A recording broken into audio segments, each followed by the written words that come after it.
Howdy Pitmasters. In this video today, I'm going to show you guys how to cook some steaks using a charcoal kettle barbecue using a basic hot and fast sear method. Let's get to it.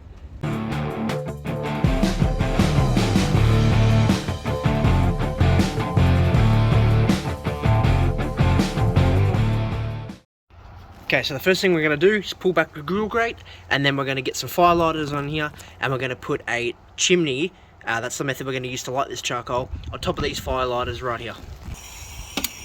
So the first thing we're going to do is we're going to light these fire lighters, get these lit up, there we go, like that. Then we're going to get our chimney right over these fire lighters in here to stop any mess getting out, so we're going to do it all within the kettle grill. We're using lump charcoal, which is basically burnt out wood. Gives a nice hot and fast yet smoky barbecue type scent to your meat. And we'll come back in about 15 minutes when that's all lit up. So while that chimney's heating up, you want to prepare your steaks. Now what we've done here is just we've got a basic salt and pepper rub on these steaks. Nothing too fancy. Bit of olive oil on there. Gets the rub to stick, and it also allows that olive oil to drip down and the flames to hit these while they're cooking. Let's go check that chimney. Right, as you can see, those coals are pretty hot. It's just the top ones need to catch a little bit more, but they're pretty much ready to pour into the kettle. So what we're going to do is grab our heat-proof glove to protect our hands, and just pour this direct down in the middle. We don't need to spread it to any sides or anything because we're doing direct searing. Alright, now we're just going to replace our grill grate, and we'll just get the dome lid on here just to get this grill to heat up quite a bit. Okay, now this kettle grill's starting to get real hot real quick. As soon as we put the lid on, we've already shot up to about 200 Fahrenheit. This thing's going to get to around 450, 500, real hot, real fast. Get that lid off, and then we're just going to get these steaks straight on.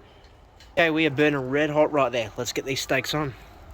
Okay, because we're direct searing, we're going to get these steaks directly over the coals, straight onto the grate. Just like that. Now, because they're searing directly over these hot coals, we don't need to keep them there for too long. So I reckon about 2 minutes on that side, and then we'll flip them over for another minute. And that should just about do it for a nice medium rare steak. That's as simple as it is. Now, these are the default grates on this kettle grill here. They're cheap, they're not that great. They don't leave a real good grill mark. But if you get yourself some like legit grill grates or something like that, you'll get a real nice grill mark to them. And that just adds to the caramelization, which of course adds to the flavour. Give these another minute and then we'll flip them over. Alright, let's flip these things over. It's been about 2 minutes. Like I said, not the best grill marks, but you know what, we're still going to get some great flavour on this out of a real cheap basic kettle grill here. This is nothing special, but if you've got a Weber or something else like that, well, then you obviously know the results, but this is still going to taste absolutely incredible regardless.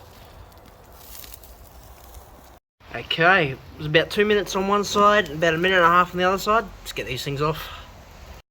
So I've actually just given these things one more quick flip, just to give it a little bit more heat, and you can make that judgment call for yourself, whether you think it's getting enough heat exposure or if you want that little bit more. It's one of those trial and error learning time things, especially when you're not using a meat thermometer, which of course I always recommend. Let's give them another 20 seconds, and we'll get these things off to rest. Alright, have a look here. So after a few minutes direct searing each side, these things are hot, they're juicy, and they feel great. We're just going to give them a good 3-4 minutes to rest to let those juices get back into this meat. It's going to heat them up a little bit more, it's going to make them a little more tender, and then I'm going to absorb all that juice sitting around it, and it's just going to produce the perfect result. Let's come back in a minute. Alright, it's been a few minutes. Let's carve into this and have a look. And that is going through so easily. Oh. So look at that. Beautiful, medium rare. Now you can eat steak in a sandwich, in strips, like I do, whatever you want. Look how juicy and tender that is. That is a perfect result. Every time. Can't go wrong with searing a steak. And that is how you basically do a hot and fast sear on a kettle grill. Cheers.